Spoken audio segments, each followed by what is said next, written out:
Kamusta, Libra? Welcome to Like a Tarot. Alamin natin ang situation mo, ang situation ng person mo, ang relationship, at sa huli kukuha ko ng additional cards.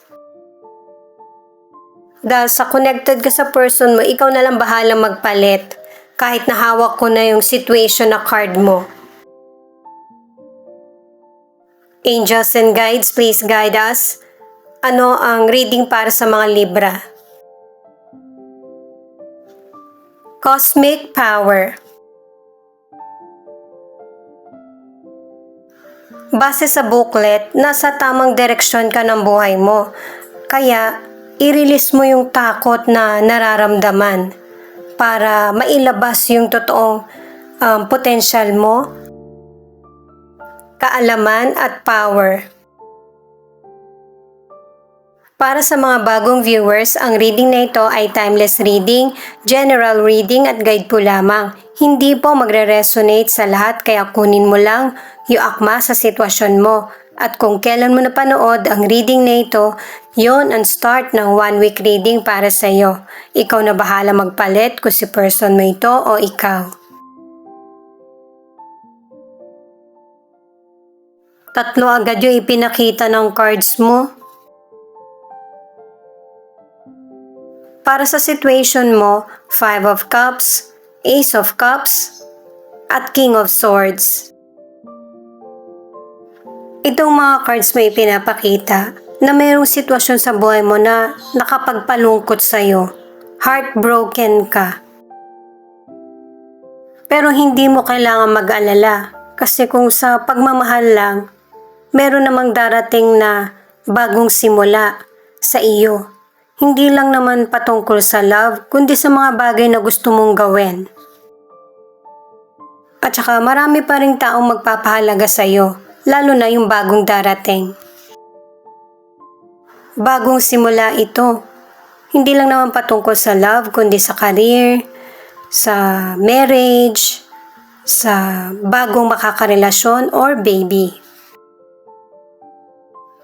Sa mga single, ipinapakita na disappointed ka at saka yung bang hindi ka naging masaya sa nangyari sa nakaraan. Pero dalawang cards na yung nagsasabi na ang ilan sa inyo may potential person para sa mga single na darating sa buhay mo. Magkukumit sa iyo at saka mature na person siya. Kasi ang ilan sa inyo nagkaroon ng breakup sa past na nahihirapan kang kalimutan. Sa mga nasa relationship naman, sa ngayon hindi mo maintindihan kung ano yung pinatutunguhan ng relationship nyo, ng person mo.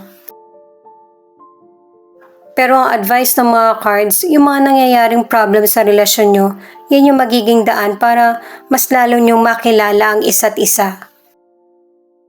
Kaya huwag nyo masyadong damdamin ng person mo kung ano yung nangyayari sa relasyon. Kasi pareho kayong nag-iisip pero nandun pa rin yung love. Ito naman yung card ng person mo, grounding. Ang pinapakita ng card na ito, nakamit mo yung tagumpay mo dahil sa tulong ng iba, pasensya at sakripisyo. At pinapaalala sa iyo na huwag mong kalimutan yung mga taong totoong concern sa iyo. Lalo na sa panahon na walang-wala ka pa. At ang isang advice pa para sa situation ng person mo, matuto ka ring tumanggi sa mga bagay na kaya mo at hindi. At saka ang ilan sa inyo sa situation, hindi napapakinggan yung opinion mo. Pero importante pa rin na masabi mo yung opinion mo kasi nasa relationship kayo, kailangan ng communication. Kailangan ng balanse at saka fair na judgment para mareresolbahan kahit anong problema. Ito naman yung situation ng person mo. 9 of Wands, 3 of Pentacles, 3 of Swords. Itong situation ng person mo pinapakita na ayaw niya magpatalo. Paninindigan niya kung ano yung tama na nalalaman niya. At saka nakadalawang cards na siya na gusto niya magkaroon ng solid na pundasyon sa commitment, sa career man ito or sa personal niyang buhay. Pero meron siyang lesson na dapat matutunan sa buhay niya. Magkakaroon ng heartbreak, separation. Ang naging punot dulo nito ay yung nawalan kayo ng communication or hindi nyo napapakinggan pareho kung ano yung nasa isip or nararamdaman.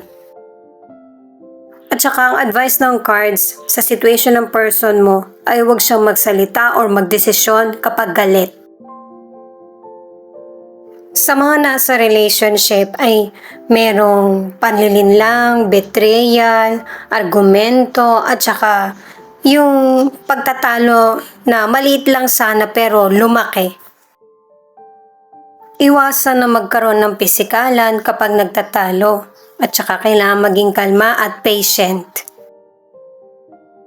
At saka itong tatlong cards na ito ipinapakita na ang ilan sa inyo sa relationship, dinidepensahan mo yung relasyon nyo ng person mo kasi maganda yung relasyon nyo eh. Pero may pilit na sumisira nito. Kaya ka ina-advise ng mga cards para pigilin yung emosyon mo ay yung masolusyonan yung problem nyo ng person mo. Ang iba nagkahiwalay pero ang ilan naman ay patuloy na pinaglalaban ang relasyon. Alamin naman natin yung cards para sa relationship. Naku, nakadalawang cards ka na para sa betrayal. Kunin ko lang yung booklet. Sa card na ito ay pinapakita na pag nagkaroon ng panlilinlang, panluloko sa relasyon, mahirap nang maibalik yung tiwala. Kapag sa relasyon ang tiwala nawala, ibig sabihin ang relasyon nyo ay hindi na totoo.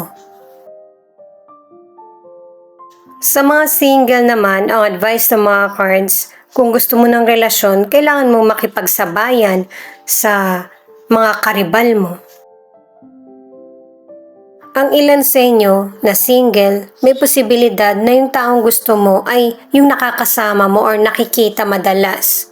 Pwedeng katrabaho, kaeskwela, kapitbahay. Kaya lang ang ilang single, yung bang meron kang standards sa pagpili ng potential person. Kapag kinikilala mo na yung potential person, andun na yung time na parang ayaw mo na. At ang advice ng cards ay huwag kang padala sa misunderstanding. Iwasan na magkaroon ng maling akala. I-clarify dun sa potential person.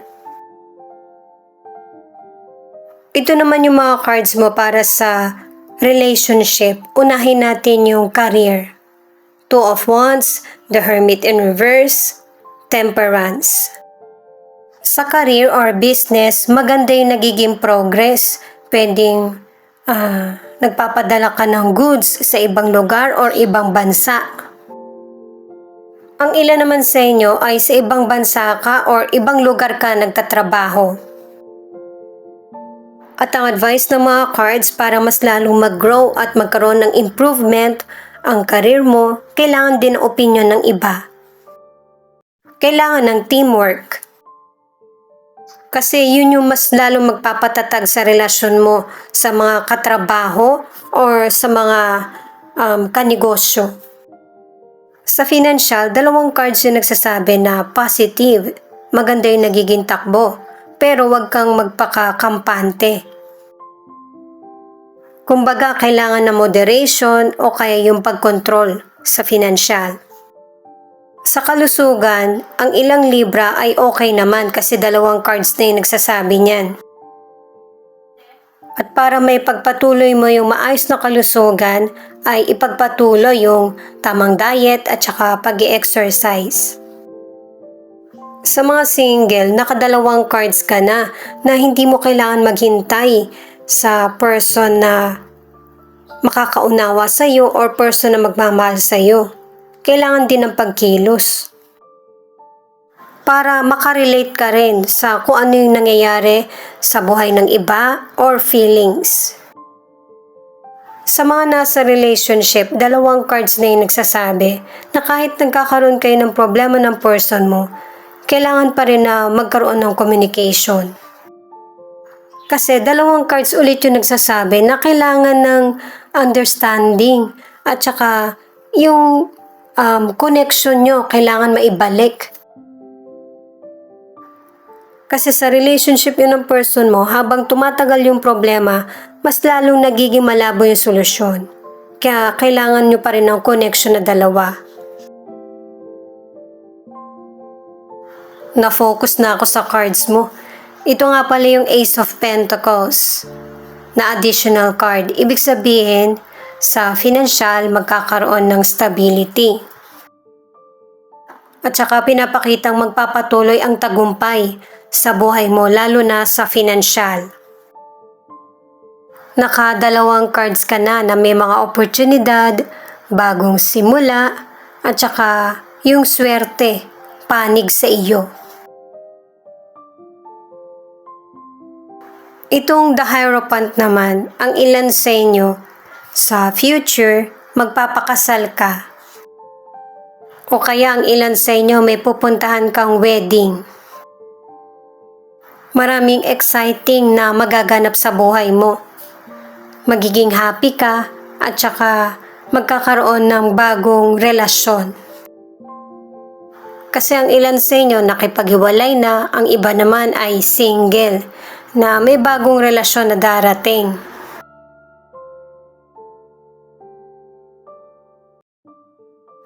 Ayun, pangalawang card mo na to, Knight of Cups, na meron talagang person na magpo-propose sa iyo. Pwedeng sabihin niya ito, or tatawag sa iyo, or magpapadala siya ng message. At saka itong mga additional cards mo ay pabor sa iyo. Positive pagdating sa karir mo, sa financial. Maybe ang ilan sa inyo, ito yung mas magbibigyan mo ng atensyon sa ngayon. Para ba may iba naman yung focus mo sa buhay at maging positibo. Magiging busy rin ang ilan sa inyo na may negosyo kasi marami kang gagawing pakulo para mapansin yung negosyo mo. Siya nga pala guys, marami po salamat sa mga nag-like, share, comment, and subscribe at pati na rin po sa mga nakikinig at nanonood. Saan man panig kayo ng mundo, ingat po kayo palagi. Ito naman ang angel number mo.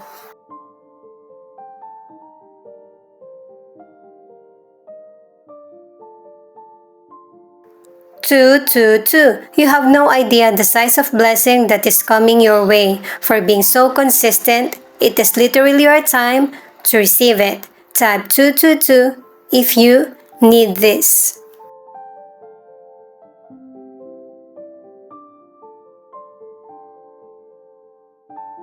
One zero. If it is meant for you, it will come. Do not stress about what you cannot see.